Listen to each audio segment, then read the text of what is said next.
வாசக தோழமைகளுக்கு வணக்கம். வீரயுக நாயகன் வேள்பாரி. அத்தியாயம் 105. மூஞ்சலில் இருந்து நாகக்கரட்டுக்கு இரவாதனை தன் இரு கைகளிலும் ஏந்தி வந்தான் தேக்கன்.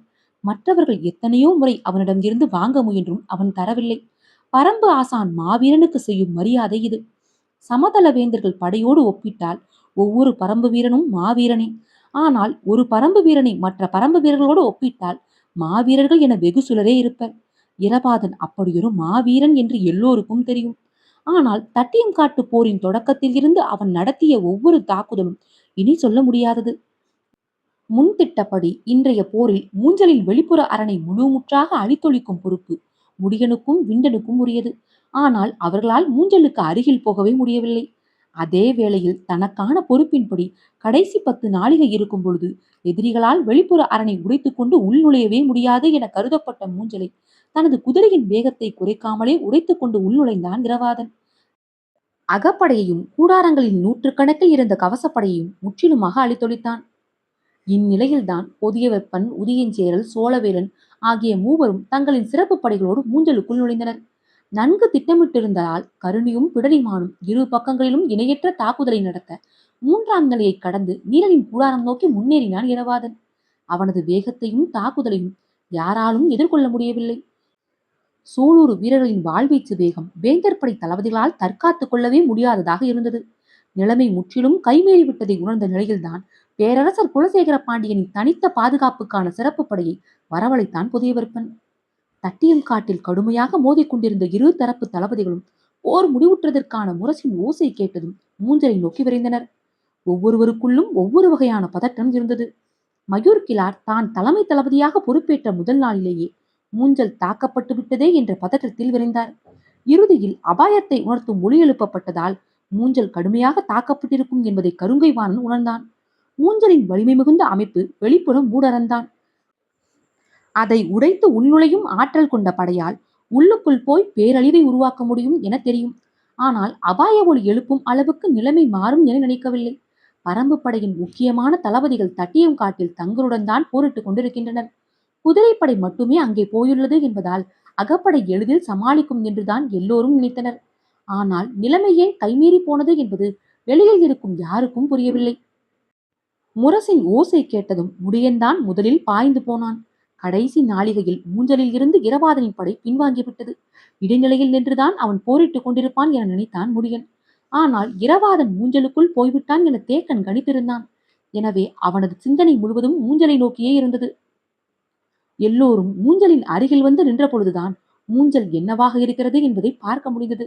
அகப்படை, கவசப்படை, வேந்தர்களின் சிறப்பு படை, பேரரசரின் தனிப்படை அனைத்தையும் கொன்று குவித்த சூலூர் வீரர்களின் ஆடுகளம் எப்படி இருந்தது என்பதை பார்த்த கணம் மயூர் கிழாருக்கும் கருங்கைவாணனுக்கும் குருதியோட்டம் நின்றது.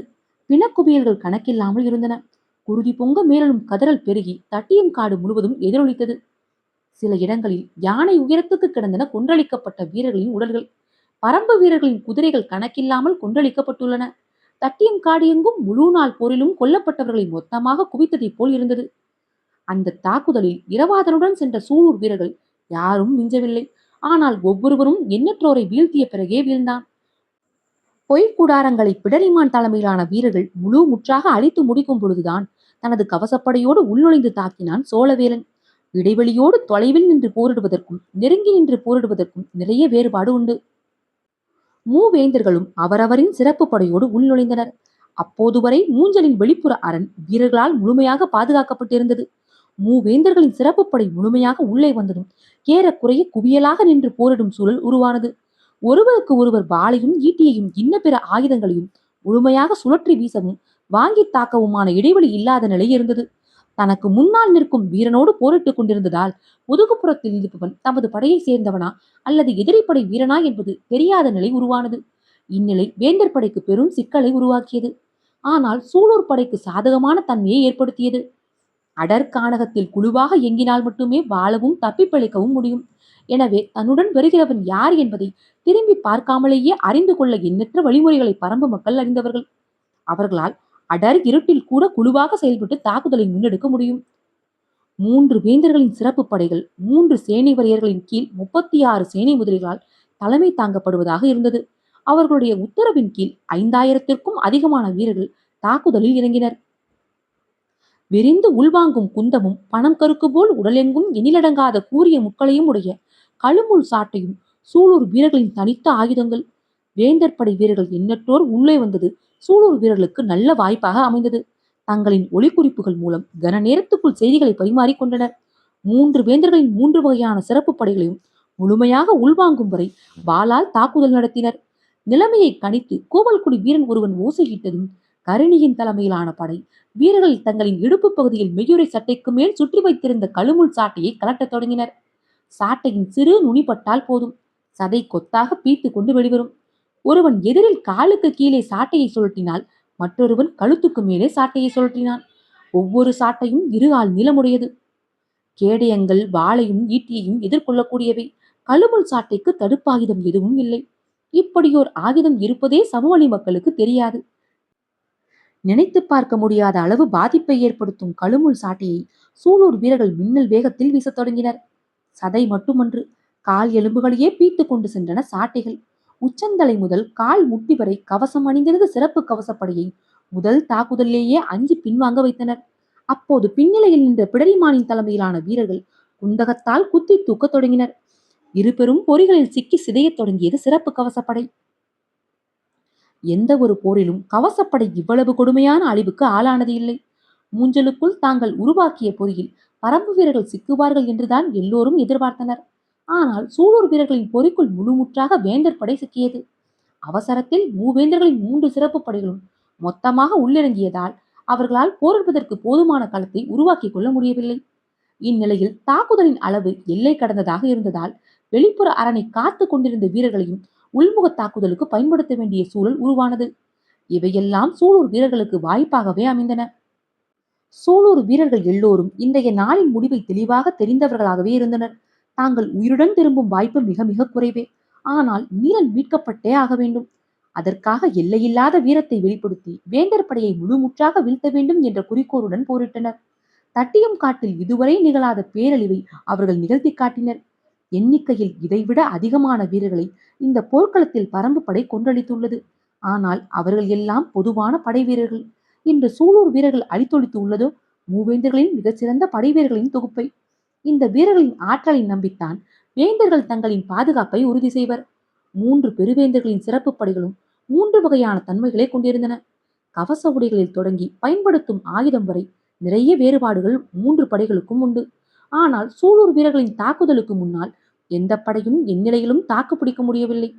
5000த்திற்கும் அதிகமானோரை கொண்ட கவசப்படையை சூலூர் படையின் சில 100 வீரர்கள் முழு முற்றாக அழித்தொழித்தனர். இந்த தாக்குதலுக்கு நிகரான தாக்குதலை இதுவரை யாரும் கேள்விப்பட்டது கூட இல்லை. மலையென குவிந்து கிடக்கும் வேந்தர் படை வீரர்களின் பிணங்களுக்குள் சூலூர் வீரர்களின் உடல்களை தேடி எடுக்க வேண்டி இருந்தது. போர் முடிவுற்ற ஓசை கேட்டதும் வேந்தர் படை வீரர்கள் அனைவரும் பாசறைக்கு திரும்பினர். இறந்தவர்களை அப்புறப்படுத்துவது போர் வீரர்களின் வேலையன்று, போர் பணியாளர்களின் வேலை. மூஞ்சலுக்குள் பரம்பு வீரர்கள் அனுமதிக்கப்படாததால் அவர்கள் வெளியிலேயே காத்திருந்தனர். வேந்தர்களின் போர் பணியாளர்கள் சூலூர் வீரர்களின் ஒவ்வொரு உடலாக தந்து கொண்டிருந்தனர். அதை வாங்கிய பரம்பு வீரர்கள் நாகக்கரடு நோக்கி சென்று கொண்டிருந்தனர். அனைத்து உடல்களும் எடுக்கப்படும் வரை முடியன் அந்த இடம் விட்டு அகலவில்லை. இரவாதனின் உடலை தேக்கன் தூக்கிச் சென்றான். அவன் பின்னால் பரம்பின் மொத்த படையும் வந்து கொண்டிருந்தன. நாகக்கரட்டுக்கும் இரளிமேட்டுக்கும் நடுவில் இருக்கும் பள்ளத்தாக்கு பகுதிக்கு அவன் வந்த பொழுது இருள் முழுமை கொண்டிருந்தது. இரளிமேட்டில் இருந்து தேக்கனை நோக்கி ஓடி வந்தான் பாரி. அவனுக்கு பின்னால் காளம்பன் உள்ளிட்ட மற்றவர்கள் ஓடோடி வந்தனர். பெருவீரனின் மரணம் மொத்த காட்டையும் உறைய வைத்திருந்தது. சிறிய ஓசை கூட எழவில்லை. தீப்பந்தத்தோடு சில வீரர்கள் பாரிக்கு பின்னால் ஓடி வந்து கொண்டிருந்தனர். எதிர்வந்த பாரி தேக்கனுக்கு முன்னால் 2 கை ஏந்தி நின்றான். தேக்கனால் பாரியின் முகத்தை பார்க்க முடியவில்லை. தலை குனிந்தபடி கையில் இருக்கும் இரவாதனையே பார்த்து கொண்டிருந்தான். ஆனால் பாரியின் கைகளுக்கு இரவாதனை மாற்றவில்லை. எதிர்நிலையில் கையேந்தி நிற்கும் பாரி கைகளை தளர்த்தவில்லை. இருவருக்கும் உள்ளோடும் குருதி உறைந்து நின்றுவிட்டதைப் போல் இருந்தது. முன்னும் பின்னுமாக வீரர்கள் சூழ்ந்தனர். தீப்பந்தங்களின் ஒளி இரவாதனின் மேலே படர்ந்தபடி இருந்தது. பாரி குனிந்து இரவாதனை பார்க்கவே இல்லை. நிமிர்ந்தபடி தேக்கனையே பார்த்து கொண்டிருந்தான். தேக்கனும் நிமிர்ந்து பாரியை பார்க்கவே இல்லை. குனிந்தபடி இரவாதனையே பார்த்து கொண்டிருந்தான்.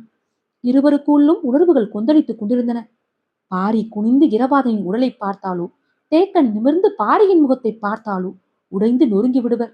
வீரர்கள் மரணத்தில் கண்ணீர் சிந்தக்கூடாது.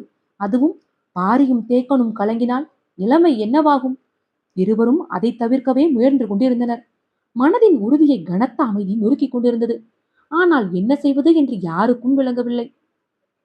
நின்ற இடத்தை விட்டு இருவரும் நகரவில்லை. இந்த சூழலை எப்படி கைக்கொள்வது என்று உடனிருக்கும் யாருக்கும் தெரியவில்லை. வாரிகை எனும் கபிலரும் செய்தியை கேள்விப்பட்டு இடிந்து போய் இரளிமேட்டின் குகை அடிவாரத்திலேயே உட்கார்ந்து விட்டனர். பாரியுடன் வந்து நிற்கும் காலம்பன் இருவரையும் மாறி மாறி பார்த்தான். அவனுக்கு என்ன செய்வது என புரியவில்லை. ஒவ்வொரு கணமும் கடக்க முடியாத கணமாக உறைந்து நின்றது. தலை நிமிராமலேயே இருந்த தேக்கன் ஒரு கணத்தில் சட்டென்று இரவாதனை பாரியின் கைகளில் ஒப்படைத்துவிட்டு அப்படியே அவன் கால் பற்றி கதறினான். காட்டின் தலைமானை இழந்து விட்டோமடா பாரி! மலை உடைந்து சரிவதைப் போல இருந்தது. வெடித்து மேலெழும்பியது வீரர்களின் ஓலம். ஆசானின் கதறல் காட்டையே உலுக்கியது. காரமலையின் முகட்டை முட்டியது தேக்கனின் விம்மல். கைகள் இரவாதனை ஏந்தி நிற்க, கால்களை தேக்கன் பற்றி நிற்க, கண்ணீரும் குருதியும் மேலெல்லாம் கொட்டியபடி பாறையென நின்றான் பாரி. மற்ற வீரர்கள் ஆசானை பிடித்து தூக்க எண்ணினர். ஆனால் யாரும் அருகில் செல்லவில்லை. பரம்பு தலைவனின் கால் பற்றி கதரும் ஆசானின் உச்சந்தலையில் இரவாதனின் குருதி விழுந்து கொண்டே இருந்தது. போர்க்களத்துக்கு பொறுப்பு முடியனும் தேக்கனும் தான். நாங்கள் மாவீரனை காக்க தவறிவிட்டோம். அவன் அனைத்து தாக்குதலையும் எங்களிடம் சொல்லிவிட்டுத்தான் செய்தான். ஆனால் நாங்களோ அவரிடம் கூறிய திட்டப்படி செயல்பட தவறிவிட்டோம். இந்த மரணம் முடியனும் தேக்கனும் கவனம் தவறியதால் நிகழ்ந்தது என புலம்பி அழ துடித்தது தேக்கனின் மனம். ஆனால் சொல்ல வந்த சொற்கள் எதுவும் மேலெழவில்லை. உடைந்து கதரும் ஆற்றாமையில் இருந்து மீள முடியவில்லை. சற்று நேரத்திற்கு பிறகே பாறையின் கால்களிலிருந்து கைகளை விளக்கினான் தேக்கன். அந்த விலகுதலில் மனம் ஆழமான நிலையொன்றை எய்தியது. அவரவர் தானே மீண்டு கொள்ள வேண்டும். அடுத்தவருக்கு ஆறுதல் உரைக்க பரம்பு வீரர்கள் யாரிடமும் சொற்கள் இல்லை. தேக்கன் கைகளை விடுவித்துக் கொண்ட பிறகு பாரி நடக்கத் தொடங்கினான்.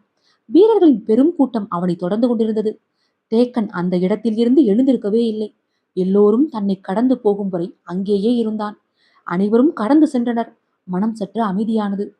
ஏன் உடைந்து கதறினோம்? நமது கதறலையும் சேர்த்தல்லவா பாரி சுமந்து செல்கிறான். நாம் கட்டுப்படுத்தி இருக்க வேண்டும் என எண்ணங்கள் தோன்றியபடி இருந்தன. எல்லோரும் போன பிறகு 4-5 வீரர்கள் மட்டும் உடன் இருந்தனர். அவர்களையும் போகச் சொன்னான். ஆனால் வீரர்களோ தேக்கனுக்கு உதவுவதற்காக அங்கேயே நின்றனர். மீண்டும் சத்தம் போட்டு போகச் சொன்னான். அவர்கள் சென்ற பிறகு கைகளை ஊன்றி மெல்ல எழுந்து நின்று பார்த்தான். தொலைவில் இரளிமேட்டின் முதற்குகையின் அடிவாரத்தில் கூட்டம் கூடி நின்றது. மலையெங்கும் இருக்கும் தீப்பந்தங்கள் அந்த இடம் நோக்கி குவிந்தபடி இருந்தன. அந்த காட்சியை பார்க்க முடியாமல் நாகக்கரட்டில் இருக்கும் தனது குடிலை நோக்கி மெல்ல நடக்கத் தொடங்கினான். குகை அடிவாரத்தில் வைக்கப்பட்ட இரவாதனின் உடலை பார்க்கும் ஆற்றல் இன்றி பாறை மறைப்பொன்றிலே ஒடுங்கி கிடந்தார் கபிலர். நேற்று இரவு பொற்சவையின் மரணம் அவர் மடியில்தான் நிகழ்ந்தது. இன்று இரவோ இரவாதனின் உடல் கிடத்தப்பட்டிருக்கிறது. ஏது செய்வது என்று தெரியவில்லை. பாரியின் முகத்தை பார்க்கவோ அவரிடம் பேசவோ மனதுக்கு வலு இல்லை. கையூன்றி உட்காரக்கூட வலுவின்றி பாறையோடு பாறையாக சாய்ந்தே கிடந்தார். மூஞ்சலில் இருந்து சூலூர் வீரர்களின் உடல்கள் ஒவ்வொன்றாக வந்து கொண்டிருந்தன. துயரத்தின் பேரலை காரமலை முழுவதும் பெருகிக் கொண்டிருந்தது. அப்போது கூட்டத்துக்குள் யாரோ ஒருவன் வந்து கபிலர் எங்கே என்று விசாரித்தான். வீரன் ஒருவன் பாறையின் அடிவாரத்தில் சாய்ந்து கிடக்கும் கபிலரை கை காட்டி குறிப்பு சொன்னான். வந்துள்ளவன் இசைவலரின் மாணவன் வங்கைமான். ஏற்கனவே இருமுறை வந்தவன்தான். ஆனால் ஒவ்வொரு முறையும் ஒவ்வொரு இடத்தில் ஒவ்வொரு நிலையில் கபிலரை காண்கிறான். இப்போது நிலை குலைந்து கிடக்கும் கபிலரிடம் வந்து திசைவேலர் உங்களை அழைத்து வரச் சொன்னார் என்றான். அதை காது கொடுத்து கேட்கும் நிலையில் கபிலர் இல்லை. வந்தவன் மீண்டும் குரல் உயர்த்தி சொன்னான். சற்றே கவனம் கொண்ட கபிலர் அவனை உற்று பார்த்தபடி மறுத்து தலையை ஆட்டினார். அவனோ மீண்டும் வலியுறுத்தினான். பேசுவதற்கு சொற்கள் மேலளவில்லை. ஆனாலும் முயன்று சொன்னார். நான் வரும் நிலையில் இல்லை என்பதை திசைவேலரிடம் சொல்லிவிடு. வந்த மாணவனுக்கு வேறு என்ன செய்வதென தெரியவில்லை. பெரும் புலவரிடம் இதற்கு மேல் வலியுறுத்த முடியாது என சிந்தித்தபடி எழுந்து நடக்க முற்பட்டான். இதை கவனித்தபடி இருந்த வாரிக்கையன் வந்தவனை கை காட்டி நிறுத்தியபடி கபிலரிடம் வந்து திசைவேலரிடம் போய் என்னவென்று கேட்டு வாருங்கள் என்றார். நான் எதையும் கேட்கும் நிலையில் இல்லை. என்னால் எதுவும் செய்ய முடியாது என்றார் கபிலர். வாரிக்கையன் இங்கும் அங்குமாக பார்த்தார். அவரின் கண்கள் தேக்கனை தேடின. அவர் குடிலுக்கு போய்விட்டதாக வீரன் ஒருவன் சொன்னான். கபிலரை நாம் தான் சமாதானப்படுத்தி அனுப்ப வேண்டும் என நினைத்து கொண்டு மீண்டும் கபிலரிடம் வந்தார். அவரோ வாரிக்கையன் சொல்வதை கேட்கும் நிலையில் இல்லை. ஆனாலும் வாரிக்கையன் விடவில்லை. நீங்கள் தான் பரம்பின் கோல் சொல்லி எதிரி படையின் கோல் சொல்லி அழைக்கும் பொழுது போகவில்லை என்றால் நமது தரப்பு கருத்து கேட்கப்படாமலேயே போய்விடும் ஆபத்து உள்ளது. எனவே துயரத்தை விழுங்கி கடமையை ஆற்றுங்கள் என்றார். கபிலரோ கண்களை உருட்டி பரிதாபமாக பார்த்தார். எனது உடல் இயக்கம் செத்து கிடக்கிறது. என்னால் எழுந்திருக்கவே முடியாது. பிறகு எப்படி என்று சொல்லிய போதே கண்களில் நீர் கொட்டியது. வாரிக்கையனால் கபிலரை புரிந்து கொள்ள முடிந்தது. ஆனால் வேறு வழி ஏதும் இல்லை. அவர் போய்த்தான் ஆக வேண்டும் என எண்ணியபடி சொன்னார். யாராலும் இந்த துயரத்தை தாங்கிக் கொள்ள முடியாது. ஆனாலும் பொழுது விடிந்தால் நம் வீரர்கள் தட்டியம் காட்டில் போரிட்டுத்தானே ஆக வேண்டும். கபிலர் வாரிக்கையனை கவனித்தார். மனம் நொறுங்கி கிடந்தாலும் எண்ணம் கைகூடினால் எழுந்து நிற்க முடியும் என்பதை ஒவ்வொரு வீரனும் ஒவ்வொரு நாளும் சொல்லிக் கொண்டுதானே இருக்கிறான். உங்களால் அதை புரிந்து கொள்ள முடியவில்லையா கபிலரே? புரிகிறது. ஆனால் நான் அதற்கான ஆள் இல்லையே. என்னால் இதை தாங்கிக் கொள்ள முடியவில்லை என்று சொல்லிக் கொண்டிருக்கும் பொழுதே காற்றில் கேட்ட கதறல் குரலோடு சேர்ந்து வாய்விட்டு கதறினார் கபிலர். கைகள் இரண்டையும் கூப்பி கண்ணீர் பெருக வேண்டினார். கபிலரின் நிலை புரிகிறது. ஆனால் அப்படியே விட்டுவிட முடியாது என முடிவுக்கு வந்த வாரிக்கையன் சொன்னார். முடியனை நினைத்து பார்த்தீர்களா? சூலூர் வீரர்கள் எல்லோரின் உடலும் எடுக்கப்படும் வரை அவன் மூஞ்சல் விட்டு அகலாமல் அங்கேயே இருக்கிறான். பாரியை நினைத்து பார்த்தீர்களா? தேக்கனே காலை பிடித்து அழுத பிறகும் கலங்காமல் நிற்கிறான்.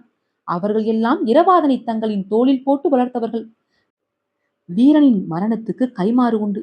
அதை செய்வதுதான் அவனுக்கு நாம் செலுத்தும் மரியாதை. இப்போது நீங்கள் பாடல் புனையும் புலவன் மட்டுமல்ல, பரம்பின் கோல் சொல்லி எழுந்து நடங்கள். இரவாதனின் குருதி மூக்கில் ஏறி உச்சந்தலையை சூடாக்கிக் கொண்டிருக்கிறது. எப்படி உங்களால் உட்கார்ந்து கொண்டு அழ முடிகிறது என்று குரல் உயர்த்தியவர் வந்திருந்த மாணவனை பார்த்து அவரை அழைத்துக் கொண்டு போ என்று ஆணையிட்டு விட்டு திரும்பி பார்க்காமல் கூட்டத்துக்குள் நுழைந்து விட்டார். எங்கும் இருக்கும் வீரர்கள் வந்து மொய்த்துக் கொண்டிருந்தனர். குகையடிவார சரிவில் முண்டி உள்ளே போவது மிகவும் கடினமாக இருந்தது. ஆனாலும் தடுமாறி உள்ளே நுழைந்த வாரிக்கையன் நீண்ட நேரம் கழித்து திரும்பி பார்த்தார். பாறை அடிவாரத்தில் கபிலர் இல்லை. நாகக்கரட்டில் இருந்து தட்டியம் காட்டை நோக்கி இறங்கும் அடர் இருள் அப்பி கிடந்தது. வீரர்கள் தீப்பந்தம் ஏந்தி முன்னடந்தனர். வழக்கம் போல் போர்க்களத்தின் நடுவில் இருக்கும் பரனில்தான் திசைவேளர் நிற்பார். அங்குதான் இருமுறையும் அழைத்து வரச் சொல்லி பேசியுள்ளார். இப்போதும் அங்கிருந்துதான் அழைத்து வரச் சொல்லியுள்ளார் என்று எண்ணியபடி நடந்தார் கபிலர். ஆனால் மாணவன் மங்கைமானோ தட்டியம் காட்டின் நடுப்புறம் செல்லாமல் இடதுபுறம் சென்றான். ஏன் இந்த பக்கம் செல்கிறாய் என கேட்டார் கபிலர். அதற்கு வங்கைமான், இடதுபுறம் கடைசியாக இருக்கும் பரன் மீதுதான் திசைவேளர் நிற்கிறார். அங்குதான் அழைத்து வரச் சொன்னார் என்றான். அதற்கு மேல் கேட்கும் நிலையில் அவர் இல்லை. அவன் பின்னே நடந்து சென்றார். பரனின் அடிவாரத்திற்கு கபிலர் வந்தபொழுது மூவேந்தர்களும் வேந்தர் படை தளபதிகளும் நின்றிருந்தனர். திசைவேளர் பரன் மீது நின்றிருந்தார்.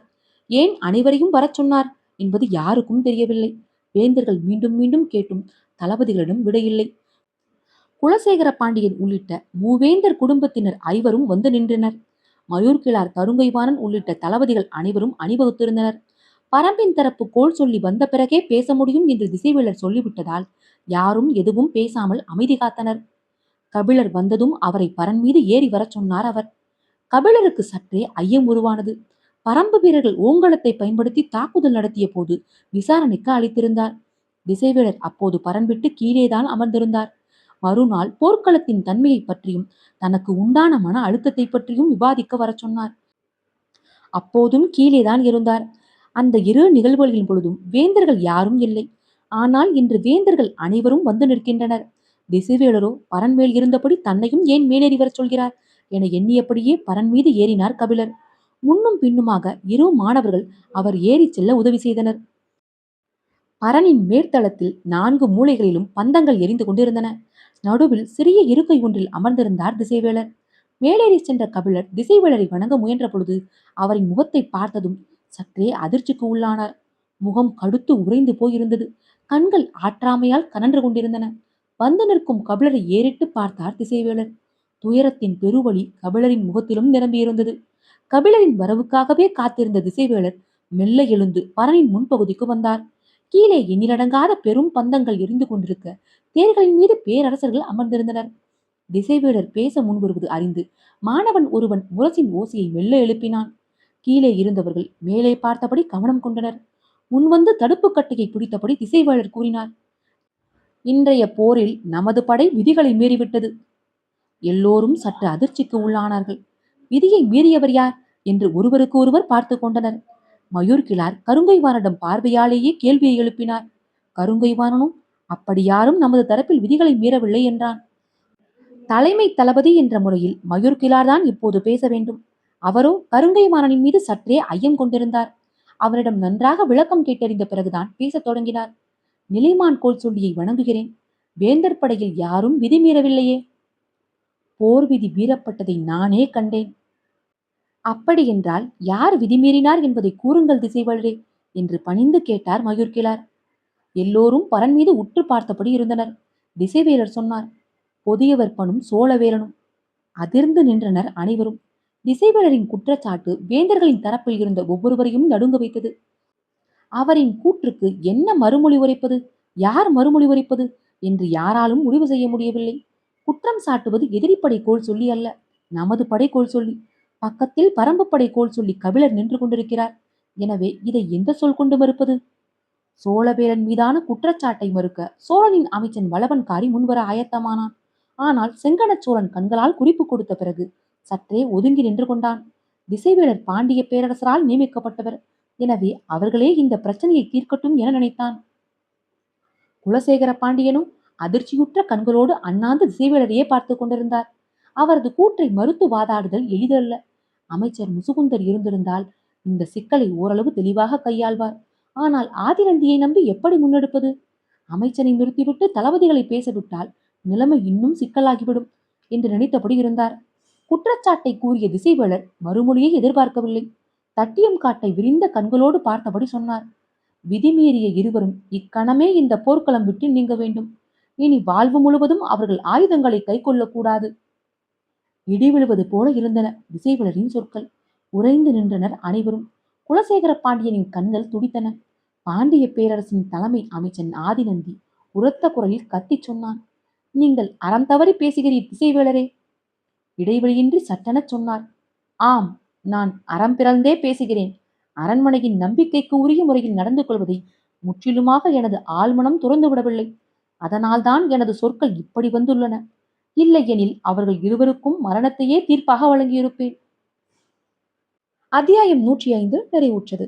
காற்றோடும் உங்கள் காதுகளோடும் நான் எவிமயிலா.